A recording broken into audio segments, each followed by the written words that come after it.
Good evening, and may I ask you to please turn off your cell phones if you have them with you. My name is Molly Anderson, and as Executive Director, I'd like to invite you to the third annual Geschke Lecture. And we are very lucky. The Athenaeum has been bringing thought leaders to the island since 1834. And continuing that tradition, we have been fortunate to have, thanks to the Geschkes, this lecture series that's been going on every summer since 2005. And tonight, we have someone who's come a very long distance to share his knowledge with you. And it's Christopher Lee, who is representative, a Democratic member of the Hawaii House of Representatives since 2009. He currently serves as the House Majority Whip and chairman of the House Judiciary Committee. Representative Lee received a BA in political science from Oregon State University. We learned tonight he actually started off in architecture, but ended up in poli-sci, and he was very happy to do so. Prior to his involvement in politics, he worked at Big Brothers and Sisters in Hawaii, Hawaiian Airlines, and at the Hawaii State Capitol. Authoring and passing major legislation, Chris has led Hawaii to a number of firsts. First state to mandate 100% renewable energy by 2045. First state to commit to an economy-wide carbon neutrality by 2045. First state requiring all public schools and universities to upgrade and become net zero facilities by 2035. First state in the nation to give tax credits for organic farming. Chris also successfully helped lead the campaign to expand, and I'll let him tell you the name of this wonderful marine national monument. It's this long in Hawaiian, into the world's largest marine protected area. All these issues are issues that are facing Nantucket. So please join me in giving Representative Lee a warm welcome from our island to his islands. Thank you.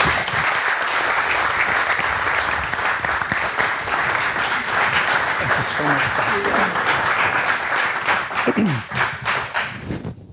much. Good afternoon, evening. Good evening. Afternoon my time. Good morning my time. The name of that national monument, when President Obama was dedicating it, even the president got wrong. So you're off the hook. It's the Papahanaumokuakea Marine National Monument. It's taken me about my entire life until this point to get that right. And I think I may still have botched in some people's eyes. As technology has it, I can only show this or look at my notes, but not both at the same time. So we've printed them out, but I'm not going to be able to correlate when I'm supposed to change this thing. So you're going to have to bear with me just a little bit. But that's part of the fun. So, I've never been here before. So thank you so much to the Geschkes and to everybody for having me here.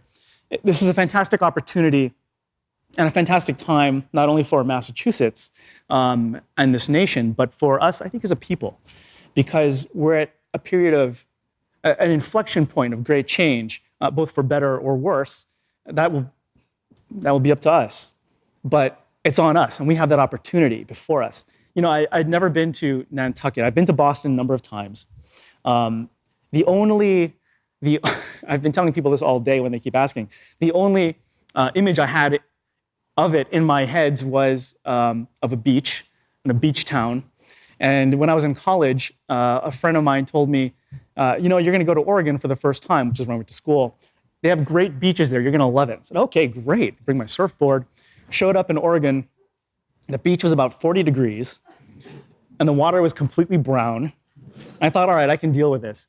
There were logs rolling through the surf from the logging mill right up the stream. I thought, all right, I can deal with this. And then there was kelp, which I had never seen before. And I thought, well, that's going to cut me up. And they said, yeah, no, it's fine. Just be careful, but watch out for the seals. And I thought, seals, great. I can do this. This beach is for me. And my other friend on the other side, who's from Oregon, said, oh, no, when there's seals out, there's sharks. And that was about it for me. So when my office manager, who's from Boston, said, you're going to Nantucket. This is great. They have the fantastic beach. I thought, oh, great. But I've been here for a day and a half now, and this place is beautiful. And I think the community here, more than any of the physical beauty, is incredible. To have a small island family like this. I've heard so many good stories and met so many great people. It really kills me to leave. I'm going to have to, for sure, come back.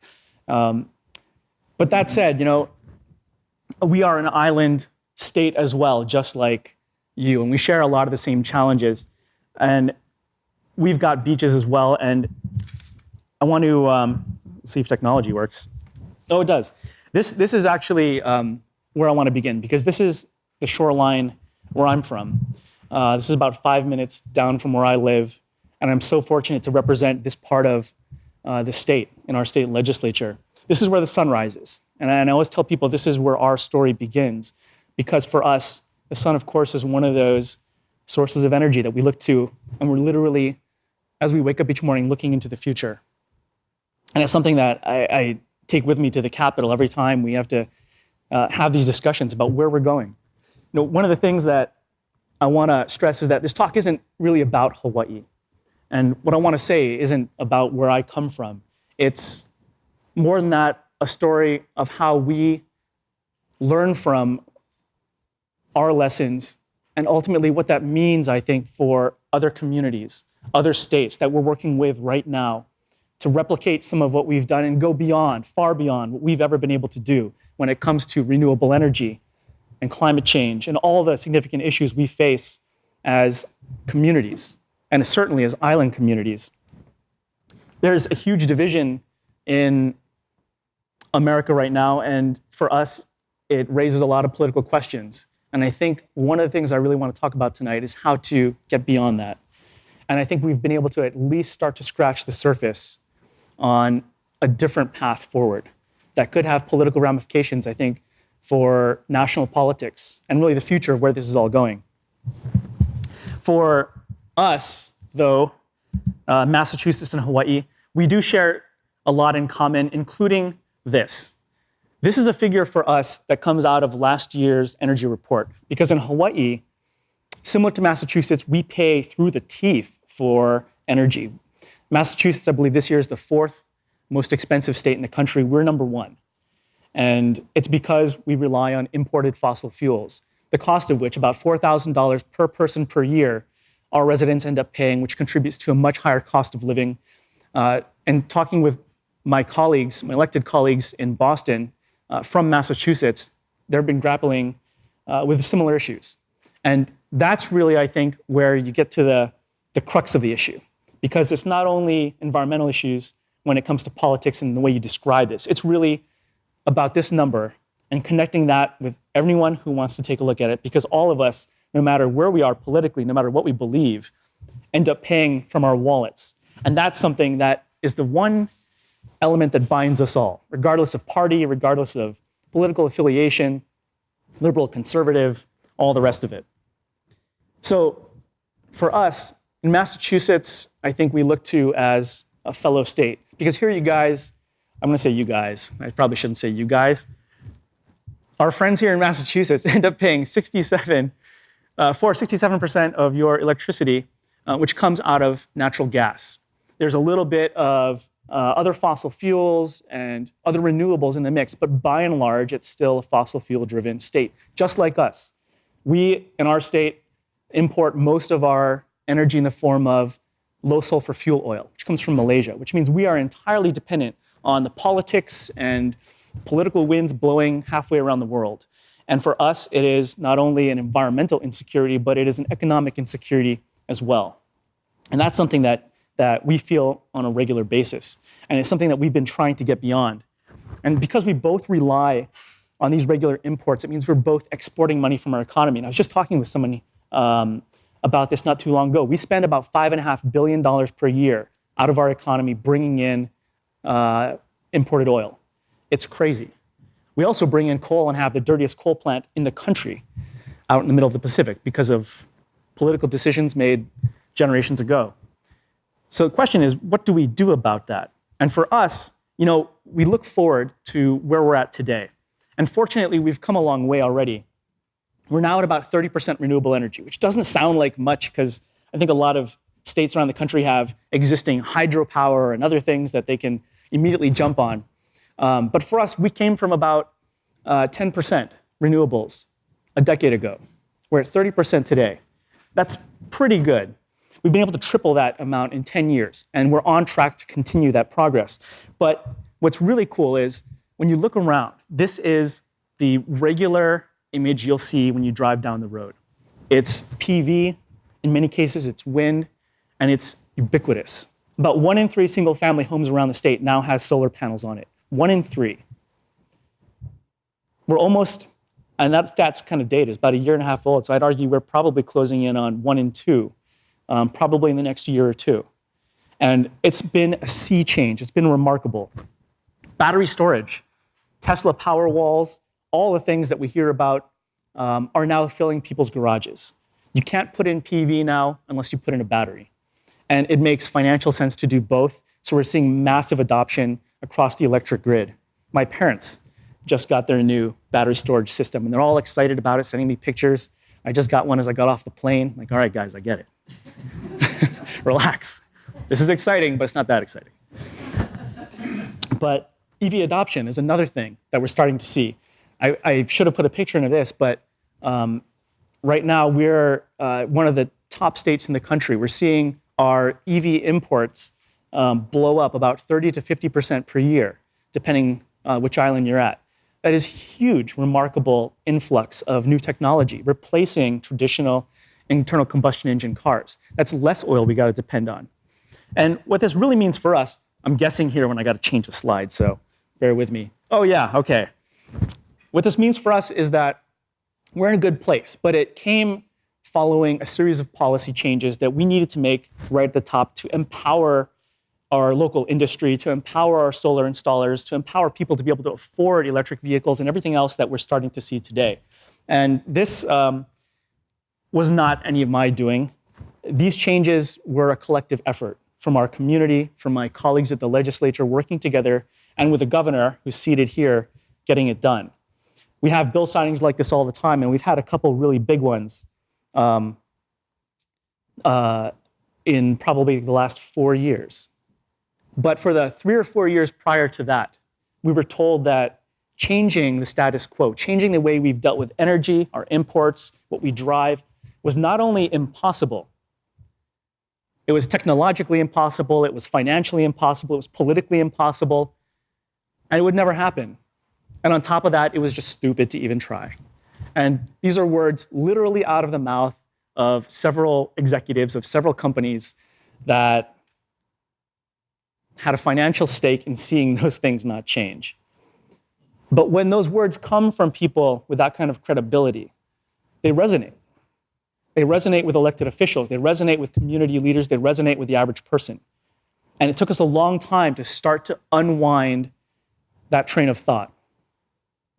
We have right now about 5 or 6 major pieces of legislation and major efforts that have started to test that conventional wisdom and shift that paradigm. For one thing, and this is where this picture comes into play, we were thankfully, after 3 years, able to negotiate a bill which made us the first state to commit to 100% renewable energy, not just commit to it, but mandate it. We mandated utilities sell 100% clean energy or they face financial penalties by 2045. It was based on a whole lot of data, a whole lot of study, careful consideration, and all that's just total BS. It was totally politics. What actually happened with this bill was we went in with the conventional wisdom that it was impossible, but we believed that it could be done in the same way that we believed in the 60s that in 10 years we could put a man on the moon. The technology didn't exist that day.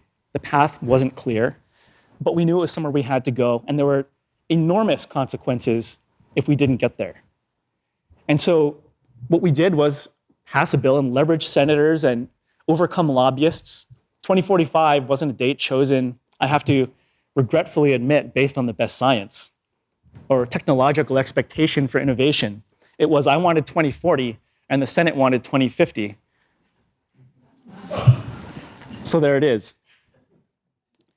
But at the same token, that wasn't the only thing that got a lot of national press. And this is us signing into law. It's my Senate counterpart fist bumping right behind the governor's head, which really annoyed him. But it was a moment to celebrate. But what didn't get put in the news was several other things, which were also milestones that also set the stage and started implementing a lot of the changes that needed to happen in order to achieve that 100% goal.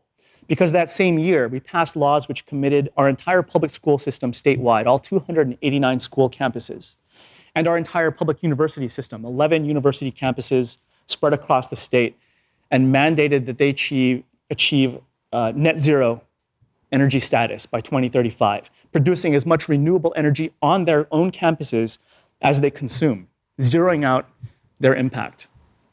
And that is no small feat. And that certainly was going to cost a pretty penny. And we knew this going in, but it was something we committed to anyway.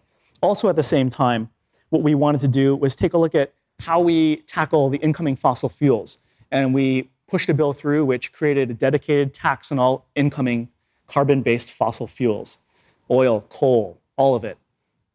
That money goes to pay for our renewable energy efforts and to pay for local agriculture and into the general fund to pay for schools, roads, hospitals, and anything that anyone wants to argue with us about that it was a bad idea. Well, it funds these things now, so what are you going to say?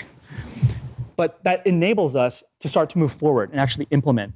And on top of this, what was really exciting also, which completely got overlooked, was our change to our transportation sector. Because in Hawaii, like many places, about 2/3 of our energy expenditure is in transportation, on cars and vehicles and so forth.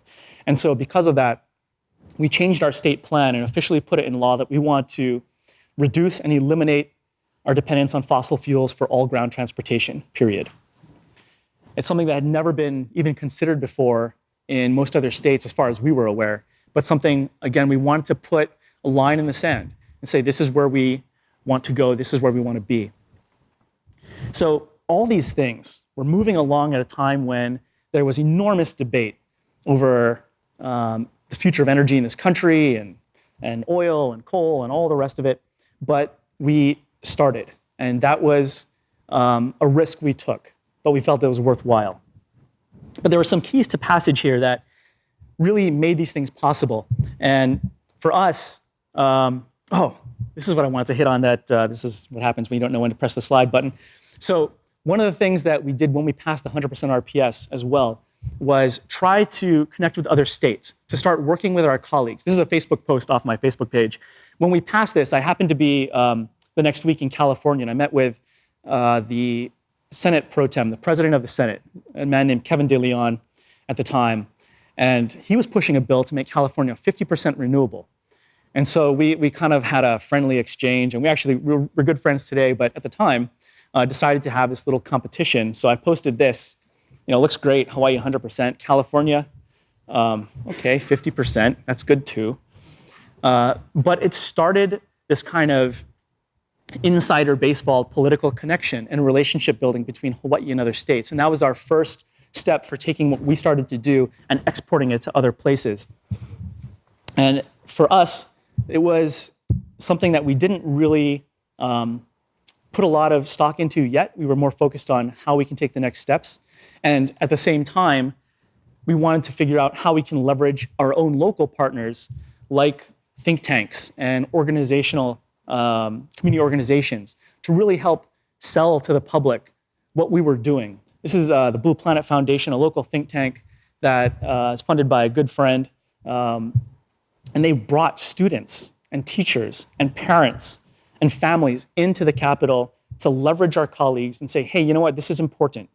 They had books made that were given to all legislators. This is one of those tools that helped us get the public support we needed to move these things so that when it came time to decide 2040 or 2050, at least there was public pressure that could be brought to bear so that it wasn't something that fell through the cracks like so many pieces of legislation do in every state each year. And for us, what it ultimately amounted to was a door opening. Because at the end of the day, we realized that it was really only after changing the law to require these things to happen that we understood the breadth of what we had done. Because it was only after the law passed, days after the law passed, that our utility executives and folks from our fossil fuel industries, we have refineries in the state, we have importers, we have gas companies, started showing up. And everybody, every single one of them stepped up and said, all right, we're gonna do this. We're on board with 100% clean energy by 2045. After years of debate and delay and pushback, it changed the question from, can we do this, to how fast can we do this? And that's something that got people to start thinking outside the box and actually doing the due diligence, because until now, we had been operating in a field of unknowns. We didn't know what it would cost. We didn't know how long it would take. We didn't know what kind of technology would be brought to bear. But now for the first time, we had stakeholders on board with us that could do that due diligence and had a financial obligation to do it, both for their shareholders in order to meet their own targets, as well as meet the law. And so that started to change everything, because what ended up happening was the rollout of significant numbers of renewable energy projects, but most importantly, the due diligence and planning to figure out how to integrate it all. Because what our utility found after saying 100% will never happen, certainly never by 2045, it'll cost so much, is that a plan was put together and filed with the PUC a year later, acknowledging that not only can we achieve 100% renewable energy in Hawaii, we can do it by 2040. And we can do it at a cost savings of over $5.5 billion compared to the status quo fossil fuel resource mix. $5.5 billion in savings. Where was that in testimony last year? You know, but this is what it takes. Until people are pushed to actively change and think outside the box, they don't know what they're going to find, and they certainly won't do it. And so, following that, what was fascinating is every single county in the state stepped up. Every single county, there's actually only 4 counties in Hawaii, but every single county stepped up and also committed to 100% clean transportation, following our state law, but putting a date on it, also 2045. We're going to zero out fossil fuels in every car on the road. And for public transportation, we're going to do it by 2035, just so that we can commit and people know we're serious. This isn't small potatoes. For us, this was huge, completely unexpected to me. I saw it on the news. I was already working on the next issue at this point. But it was something only made possible by the mindset and the change therein of our leaders who suddenly figured out that they have to work together. Even the gas company, whose only business is selling gas, started looking at how do we create renewable gas, first of all, out of our landfills. Secondly, can we move to hydrogen, a completely clean energy source at the end of the day, and replace the gas that they have to import on a regular basis. Things were moving. Let's see where we're at here. Oh, okay. So the results that we actually started to see once you had people aligned because goals were set and things began being implemented was remarkable. This is actually a picture of a solar and battery storage project. The batteries are in those shipping containers on Kauai. How many of you guys have been to Hawaii? A few? How many want to go, next year? Okay. I'll do my best to sort of explain where this is at and why it's so significant. But basically, watch Jurassic Parking out in the middle of nowhere. That's kind of where this is. It's remarkable that we can produce power out there, certainly clean power. But so our RPS progress, that savings started to manifest. Already today, in just a few years since, we've really ramped up our renewable portfolio standard, that mandate to move to 100%. We've been able to save about $1/3 billion for Hawaii. That's $1/3 billion that isn't being shipped overseas, that isn't going to shareholders somewhere else, but rather can be reinvested in our local economy in projects like this, and most importantly, saved in people's own pocketbooks so they can spend it for whatever they want. There's about 114 megawatts of solar plants that have been put in the 3 years since we passed that law. Massive solar plants across all islands. And what's really remarkable about that is Hawaii itself is actually 6 different electric grids. We got small islands with just a few thousand people. For example, 5 megawatts on Molokai. Molokai has got about 7,500 people. The Big Island's got about 190,000 people and got 190 megawatts. That means trying to come up with power solutions for each of these different size grids is incredibly technically complex, because the smaller the grid, the more variable it is, and the more difficult it is to keep it balanced. Someone flips a light if there's only 3 houses on a grid, and all of a sudden the other person's fridge goes out. It's that kind of thing. The bigger the grid, the more stable. So for us, we started to rely on renewables to such a degree that we had to figure out these technical problems. But what we found was they're solvable. We put in batteries, we put in inverters, we put in the technological solutions to overcome that. And what we actually found was situations like this is on Kauai. It's a 28 megawatt plant, solar and battery storage plant. It's actually smoothing out the fluctuations on the electric grid, which are coming from fossil fuel plants down the road. It's actually preventing those plants from tripping offline, which would normally create blackouts. On Oahu, where I'm at, we have a massive coal plant producing about 13% of the island's load. That plant is responsible for our 2 largest blackouts in the last 6 years. There are several other blackouts that have been avoided because of the solar and the battery storage, that it can immediately, in a nanosecond, dump power onto the grid to level everything out and keep things going. These are the unintended and unexpected benefits that we don't even know what that's worth economically. We haven't been able to evaluate it yet, but to keep an entire city running for a few hours when it could be completely shut off, that's got to be worth some millions of dollars in savings. And so these are the exciting things that we're starting to see. This actually is one project. We're groundbreaking here on another one. This is just last year. This project, which now is in place and looks like this, at this moment is the world's largest solar and battery storage project that is now online. It's about 100 megawatts, 28 megawatt hours of storage, and it's going to be that world's largest record holder for probably like another 3 days, because there are already about 24 other projects significantly larger than this one in other countries around the world, and even here in the United States. But these are the kind of things that now we have a financial incentive to install. What's really exciting about that is, for us, just about a month ago, in spite of everything we've already put in place, which is great, we've doubled down yet again. I should say quadrupled down, I'm not sure, because everything we put in place is about to pale in comparison. Our utilities just announced that they're looking for another 262 megawatt hours of battery storage, another gigawatt of storage, and infinitely more than that of PV. These are just numbers, but what's important is that it's about 6 times the size of everything that's already been put on the grid in real terms. And this is all coming in the next few years' time, which is really exciting, which means all these technical problems we've solved, they're going to start to pay enormous dividends. And hopefully that's the last of the blackouts we'll see in real terms in the future. On our college campuses, we already have started to see, I hit that one too early.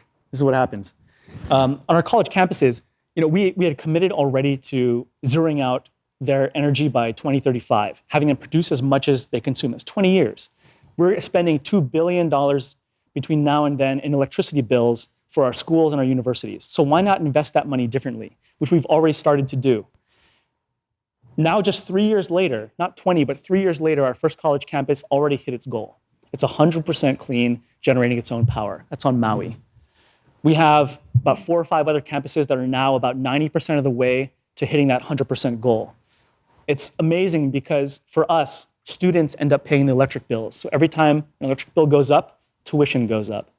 Now, tuition will be flat forever, because we'll never have to rely on imported commodities like fossil fuels to burn power, which inevitably goes up and up and up the harder it becomes to extract.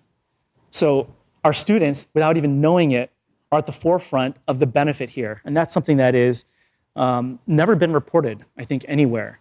But it's exciting because any college campus, if we can do it here on this tiny grid, can also do the same. Our public school system is following suit. And what's really cool is that coal plant that I mentioned is set to retire in 2022. And what's really awesome, because we can talk about retiring coal plants, they're happening all around the West Coast today, but is new technology. This is actually a picture of what's called an ocean thermal energy conversion system, which means basically it's a giant pipe that goes 2,000 feet down into the ocean. It pulls up cold seawater and uses the temperature differential between that cold seawater and surface temperature to boil and cool a third liquid in a closed loop. So basically, it's steam generation of power powered by the ocean. This is the first grid-connected operational OTEC unit in the world. There's now a couple others in Taiwan and other places. But we flipped the switch on this in 2017. And what's really cool about it is, this is just a picture I took on my iPhone, but we had the ceremony, there was a giant switch, and everybody got excited. But someone happened to have their Tesla there that they drove in, and we thought, wait a minute, there's a plug on the outside, like an outdoor outlet. Why don't we go plug it in?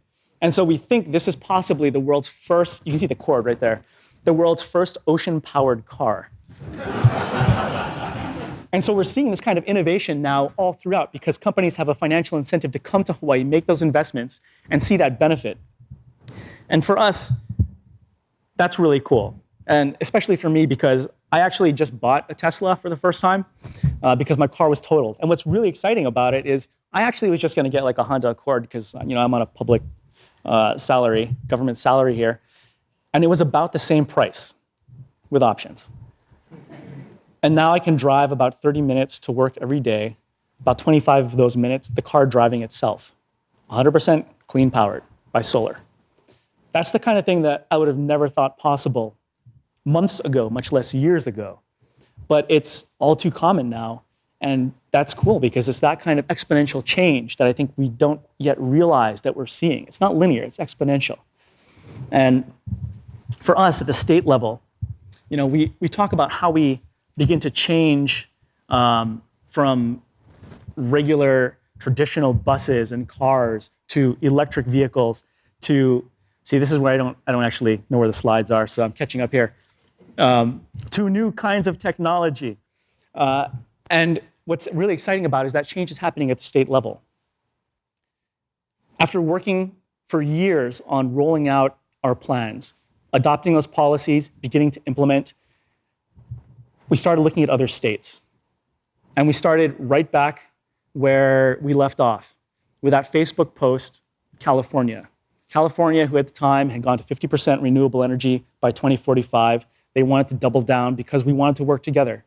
And so with Kevin De Leon, who is still the Senate president, last year, we worked together and helped them out and give them all the credit for doing the heavy lifting. All I did was come and help get a couple of organizations involved to help support their efforts. But they were able to pass an identical commitment, 100% renewable energy by 2045 in California, the world's 5th largest economy. What that means and what that shows is that in Hawaii, where we're a series of relatively disparate electric grids, technologically, we had a hard time figuring out how to do that. California is the world's 5th largest economy. So what Hawaii proves is that 100% clean energy is possible anywhere. What California now proves is that it is inevitable everywhere. And that's the first domino of many to fall. And this is change that's happening at the state level.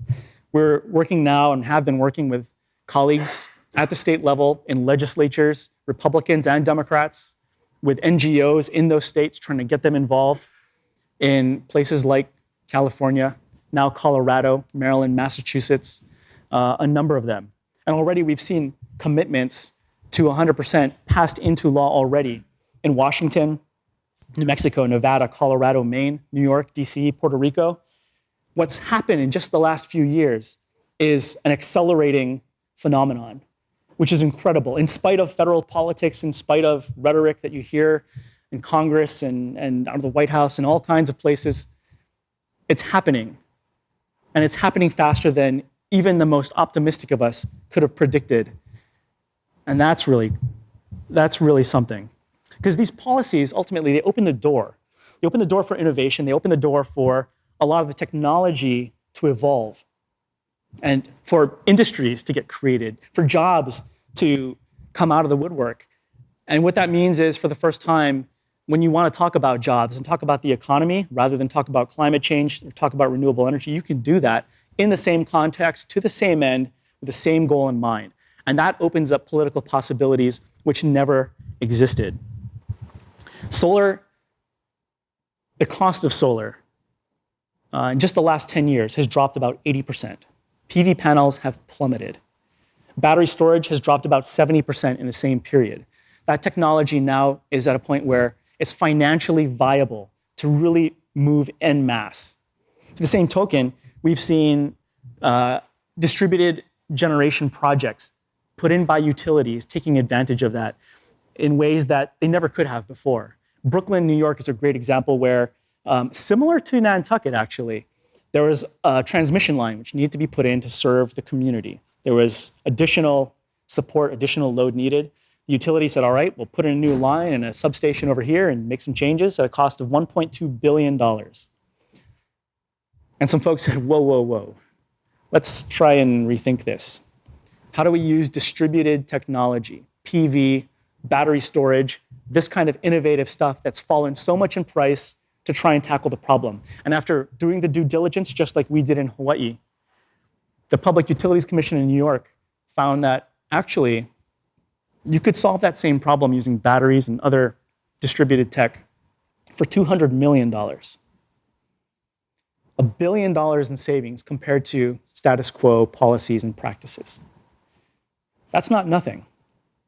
And when you talk about electric vehicles, which are now the next gateway into the electric grid, because you're talking about hundreds, thousands, millions of batteries on wheels, attaching to the grid, drawing power, putting it back where you want, you now have more flexibility in balancing that grid in ways you never thought before. To say nothing of course, the environmental benefits and not putting so much carbon into the air. Right now, I mean, we look at Tesla, and everybody looks at them because they're just so big and out there, and Elon Musk is such a huge personality, but they really have changed the game. They've brought attention to something which people thought was not a real thing. And now other manufacturers, of course, are taking that ball and running with it, but it really started with them. And what's exciting about that is when you think about where we're going, this adoption, like I said, is exponential. Even here in the United States, where we're sort of like the birthplace of the auto industry, we still haven't seen the kind of change yet in our manufacturer base, building out new EVs, new models of electric vehicles, actually selling them to the public. That's still in its infancy here compared to other places. And other governments around the world are already starting to say, all right, we need to accelerate this. So what we're seeing now are places like Britain and France commit to zeroing out fossil fuel vehicles. So you can only buy electric vehicles starting in 2040. In addition, Israel and India upping that and saying, whoa, whoa, we got you beat, 2030. And then, of course, Norway, the Netherlands by 2025. And there are more people, by the way, these are, I don't know, I tried to find something that was representative of each one. I'm pretty sure I'm way off base. But nevertheless, but these countries have already been working on this now for over a year. In the meantime, dozens of other places around the world, and certainly subnational states and municipalities, have far exceeded this. China, most of all, has taken advantage. They are now the EV capital and king on the planet. They're putting more money and more subsidies and incentives into transforming their industry than we could even dream about. And they're selling more cars per year, about 1.1 million, than anyone expected before. For comparison's sake, in the United States, about 360,000 were sold last year. So you can see already we've been eclipsed, which is great for us because it means we can catch up and actually learn from everyone else's mistakes along the way. But hopefully our auto manufacturers start to catch up. Warren Buffett, of all people, actually has a 25% stake in BYD, China's largest electric bus maker. So we know that the folks here are making investments where it's sound. It's right now outside the United States. So hopefully, once our companies start to catch up, we can keep that money going. For us, we talk about our political climate. And in spite of all these great things starting to happen, the debate and the divisiveness that we still hear on a regular basis that holds us back. Because in spite of all of this, we still know what we see in the news every day. We still know what tweets are talked about in news stories coming out of the White House and other places about coal and fossil fuels and climate change being a hoax and renewable energy being a dead end. So what do we do about that? And how do we overcome that? And what's really neat about that is, for us, our story in Hawaii and in all these other states that are making progress isn't, I think, one of technological innovation. It isn't one of overcoming political obstacles or anything like that. It's actually a story of people educating themselves, becoming aware, and taking action. Because for us in Hawaii, what's different is we don't have the kind of political debate over whether or not climate change is real. Whether you're a Democrat or a Republican, whether you're a young child or an elderly adult, doesn't matter. And when we talk about renewable energy and support for it, polling consistently shows 97+% for more renewables.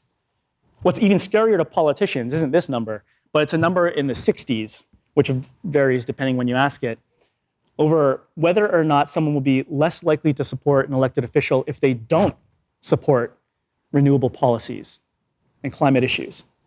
That's a very scary number if you're elected and it's an election year. And so what that's meant for us is that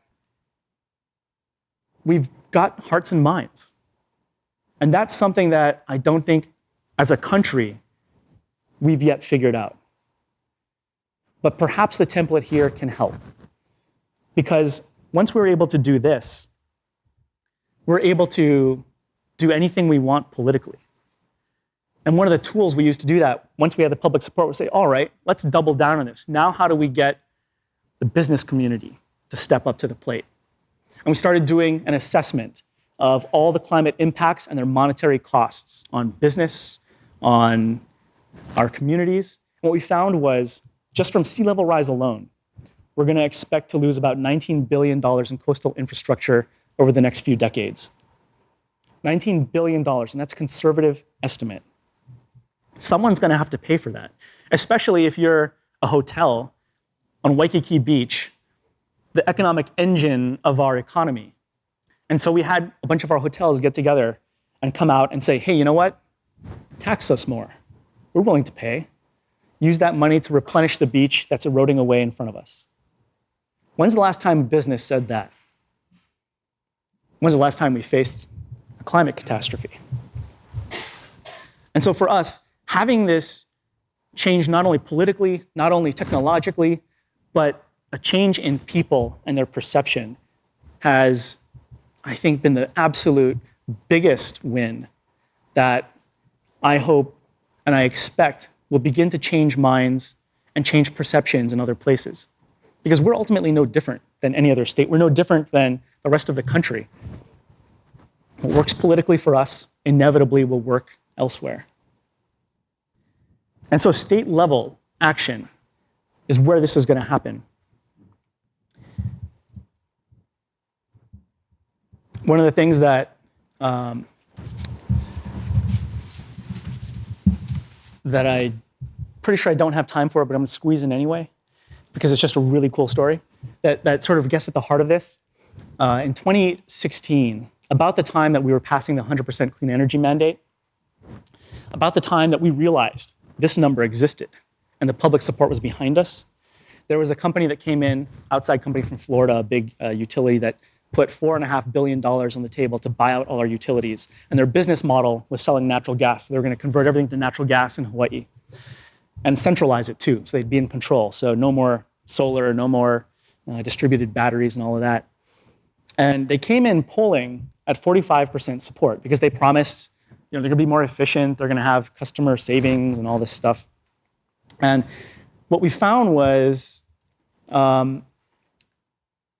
that kind of tepid public support, which was really scary, because their plan ran 100% counter to what we were trying to do, to 100% clean energy, to democratizing the control of power and putting people in control, putting in their own solar panels and batteries and all of that.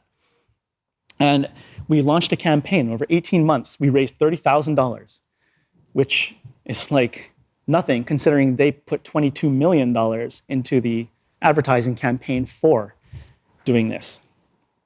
And after 18 months, they were pulling at 16% support. And their support had dropped by more than half. And it's because they miscalculated this. And that's where the business community really started paying attention. Because now people were voting with their pocketbooks.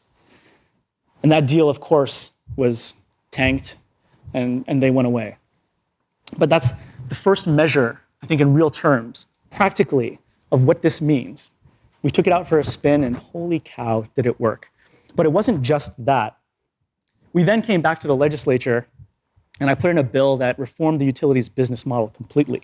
No longer would the utility earn profits based on selling you power or maintaining the electric grid or just passing costs on for building new infrastructure and gold plating it that might not be necessary.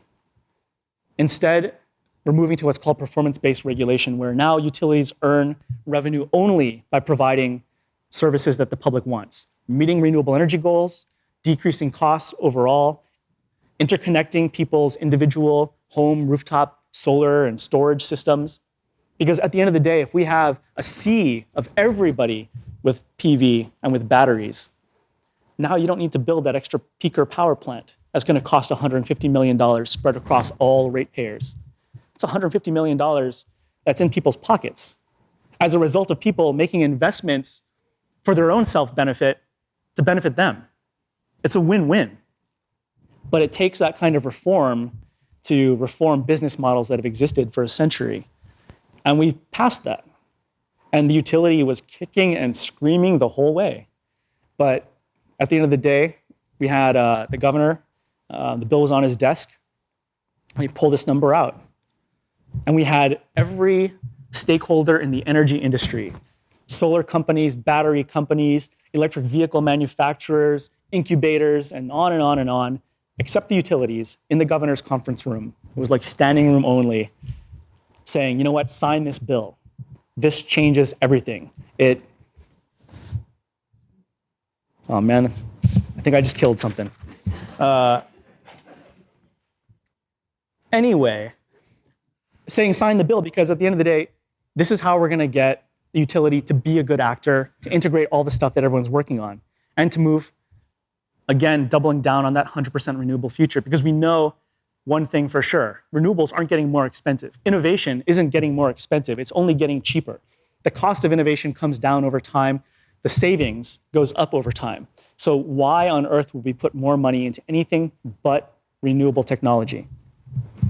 And that's something the governor ended up signing into law. But that wasn't the only other test of that 97% number, because later that year, what was in perhaps the most interesting development, I'd put another bill in because we had already tackled electricity. We're moving to 100%. We tackled transportation. Our counties and everybody are moving toward 100% clean transportation. But what about everything else? Industry, business, pollution from who knows what, carbon emissions going out into the air. How do we tie this all together? And what we ultimately did was come up with a bill that ended up pushing through, which committed Hawaii to economy-wide carbon neutrality by 2045. In other words, our entire state collectively will not put a molecule more carbon in the air than we consume.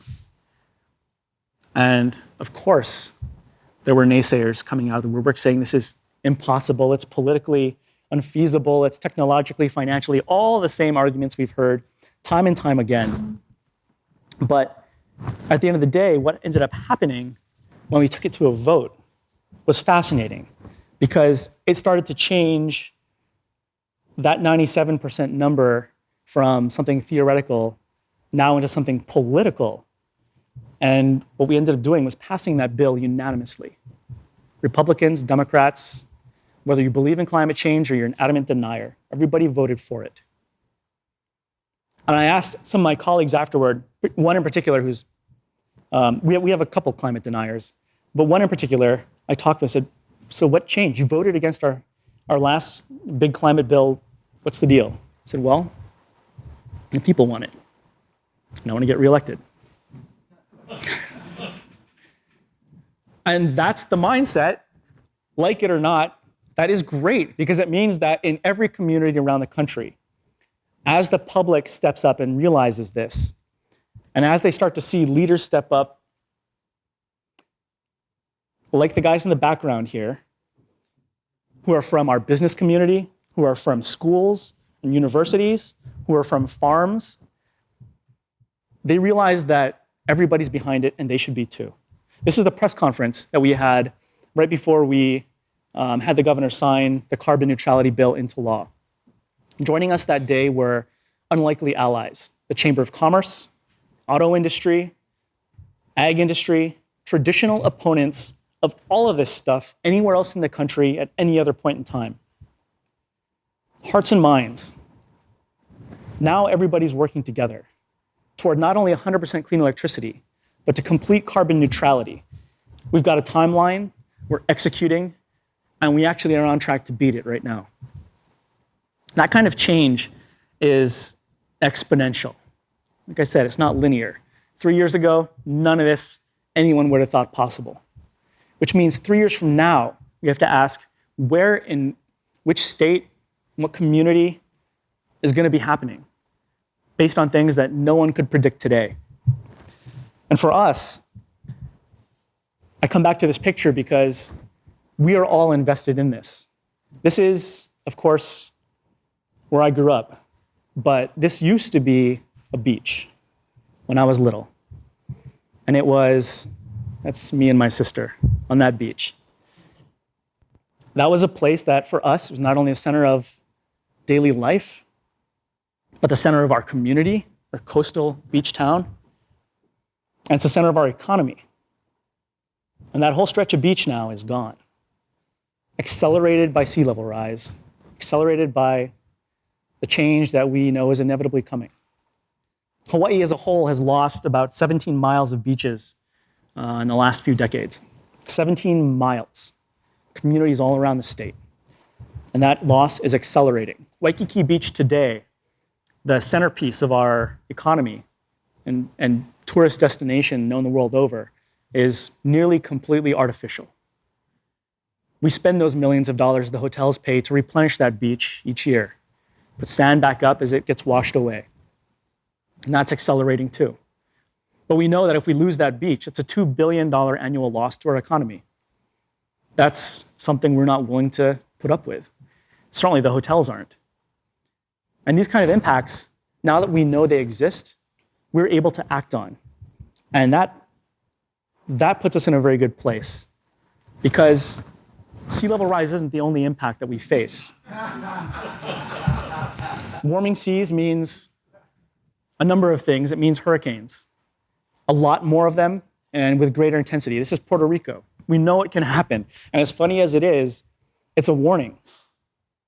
In Hawaii, over the last few years, we've faced about 12 to 15 hurricanes through the mid-Pacific each year. We've had some real close calls. This is 1 year's worth of hurricanes overlaid on a map.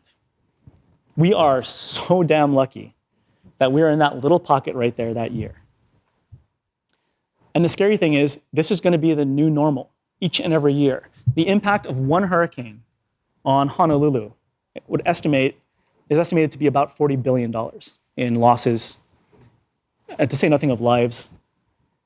I mean, this is something that we've thankfully been able to avoid for decades now, but it is inevitable, whether it's this year or the next, that we are faced with something calamitous, and we're in far worse shape, ironically, than Puerto Rico ever was, because our entire electric grid is poles and wires everywhere, and we are not prepared to respond to that just yet. And as I was putting this together, I was thinking about our colleagues that we work with in Puerto Rico right now. I'm heading down there at the end of the year, because they're actually putting in the kinds of changes that we should be, and we have a lot to learn from them. And I was just telling my colleagues on one of the flights a couple days ago that we were both on together, that hopefully we come back to to a place that's still got an opportunity and a chance to fix things before it's too late. Because right now, this is satellite imagery. This is a couple hours old. There's a hurricane inbound as we speak. It's probably, clearly a couple days out, but it is one of the first of the season, and we have months to go, and a dozen or more hurricanes we've yet to face. That's this year alone. And for us, that underscores the nature of why we do this. Why the urgency? Why now? Because we have to pass on this planet. And for us, we have to pass on our state, and our islands, our culture, our way of life to our kids. So can't we do it in a way that at least gives them a chance to enjoy the kind of culture, the kind of life that we lived? That's something for us that we value. It's people. It's families. It's futures. But what's exciting about it, too, is that as we think about this, we look at these victories so far, and we look at what we've done, and we know we've stumbled, we've made mistakes along the way, especially in Hawaii. We've spent money on things we didn't need to. But we're learning and we're evolving. And we're exporting everything we possibly can to as many states around the country as fast as we can. Because if we can do this on a series of isolated island grids that are incredibly volatile and technologically complex, underfunded, and overwhelmed, then a national grid here in the mainland United States, states as large as Texas, California, Massachusetts, can do it far better, faster, cheaper than we ever could. Have savings manifest faster than we've seen them show up in our pockets. Prepare yourselves for the kinds of political change and change in hearts and minds that took us years to put together and see much quicker than that. Because people will start to see the results of what happens when people come together and start to make these changes. It's not only saving money, it's not only creating jobs, it's not only having cool new solar panels on your roof, it's all those things, but it's also just a better quality of life all around. It's more money in your pocket, and more than that, it's a chance for kids. And so I look to you guys here on this island as leaders in your own right, because it's only going to happen when people stand up. And I have to say, in just the last day, in the last 24 hours, I've met so many amazing people. Some of the folks who are business owners here in this community, who've been lobbying elected officials, who've been running for office to raise these issues in exactly the right way. It's inevitable that Massachusetts joins this train of states, municipalities committed to a better future, committed to 100% clean energy, committed to building lives for future citizens and future families. That's something that I am so proud to have been a part of in my state. I know you guys will be proud too. And so I'm mostly here to say thank you, because we can do everything we're going to do, and it'll mean nothing if no one else comes along with us. And so now the ball's in your court. And I look to you and say good luck, and let us know what we can help with. Thank you.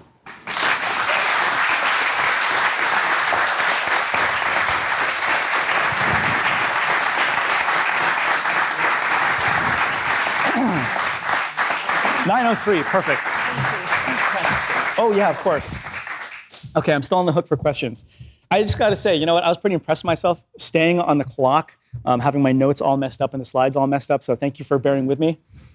But that said, I'm happy to talk literally about any part of this.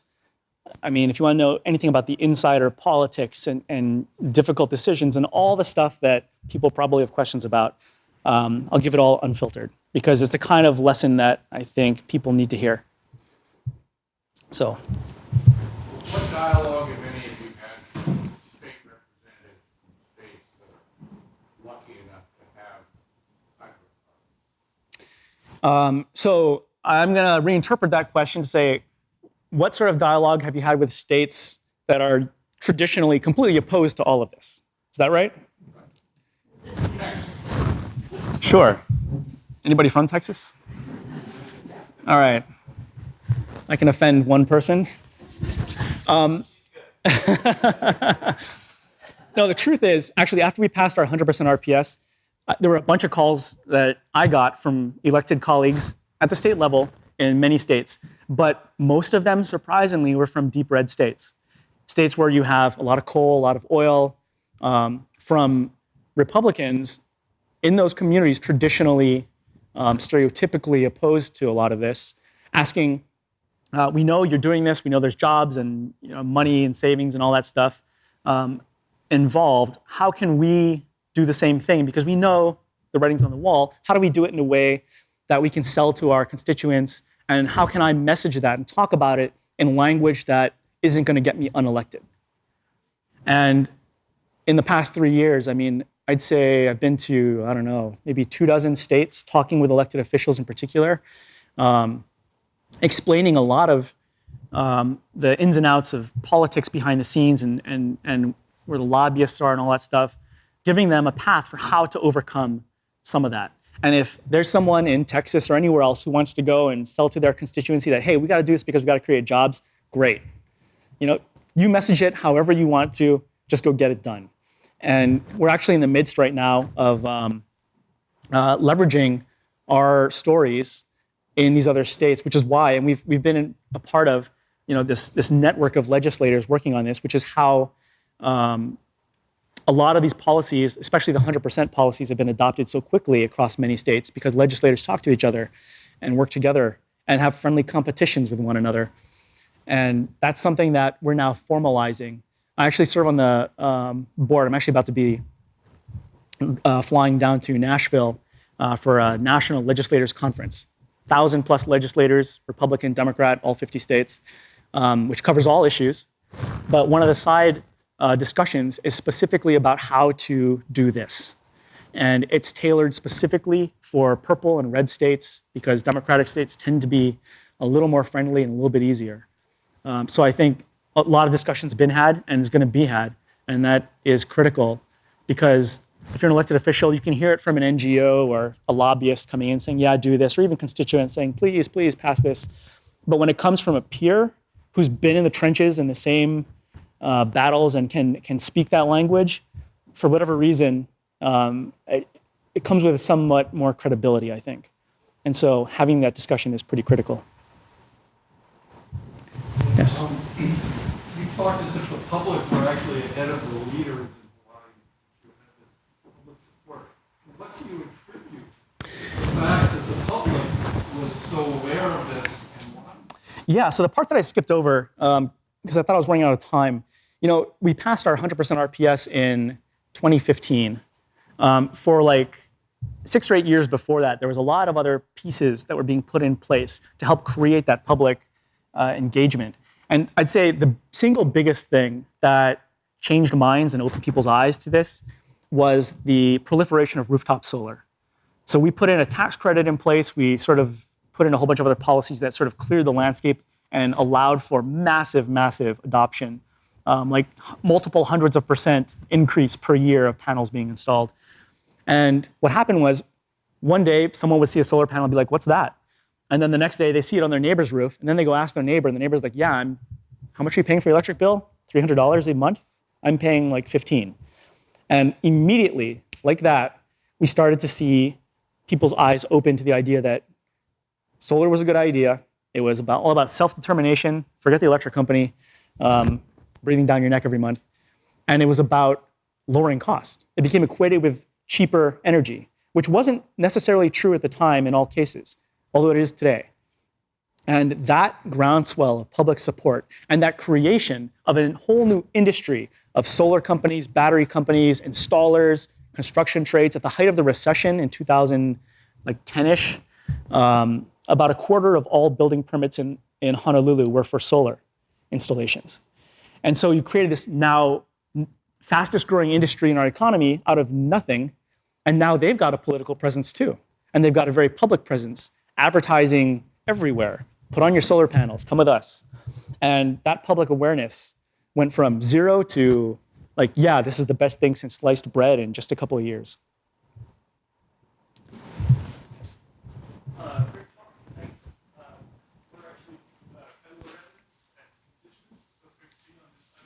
Oh no, what did I say? Let me think. I want to ask about potentially even beyond carbon neutrality and what conversations you've been having in the state with regard to mitigation and sequestration efforts. Because even realistically, hitting carbon neutral target is going to have to involve some degree of mitigation. Yeah, so carbon neutrality in Hawaii, right? So the first thing that when I was writing the bill, I thought, why stop at carbon neutrality? Because one more atom of sequestration is like carbon positive or carbon negative. We couldn't figure out the language, so I just said, all right, carbon neutral. But the plan is to go way beyond and become a sink for carbon collectively as a state.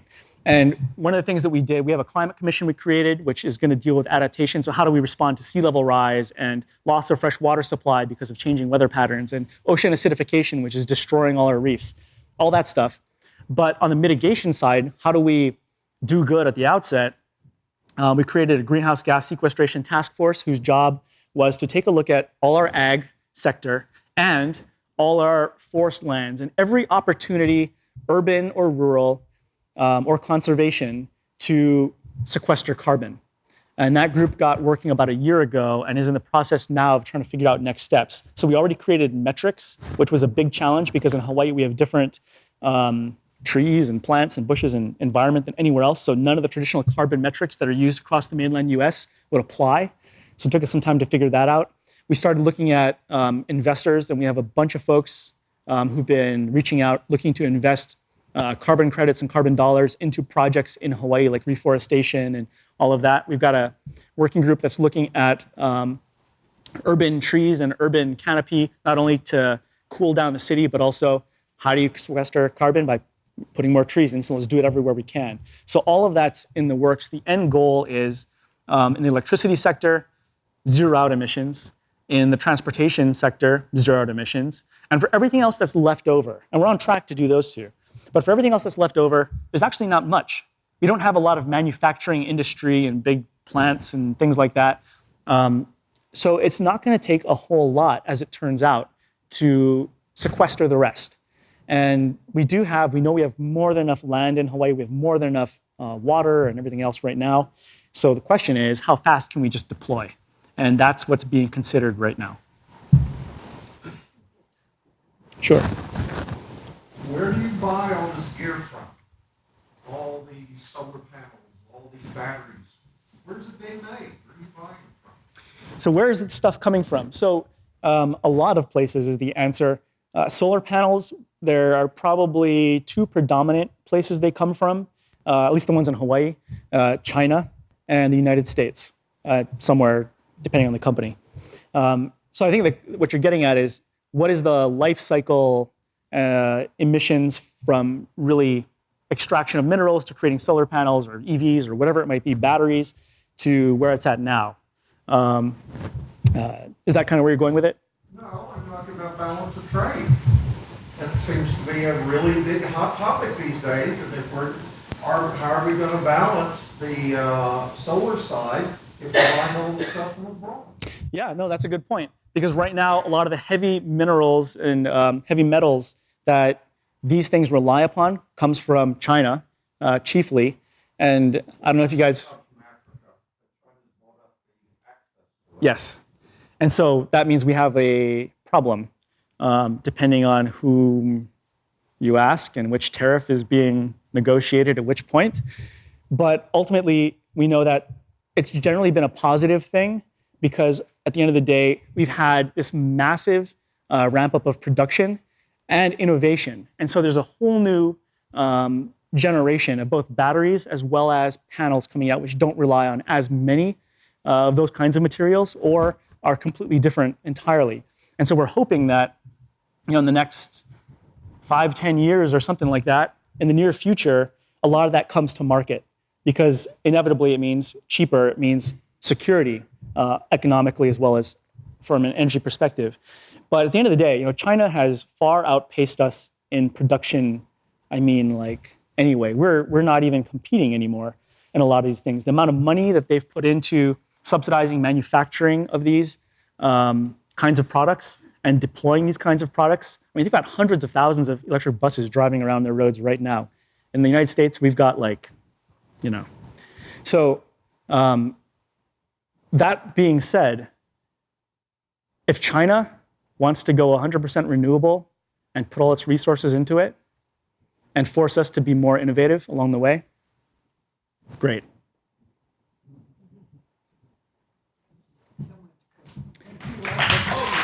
Thank you, everyone.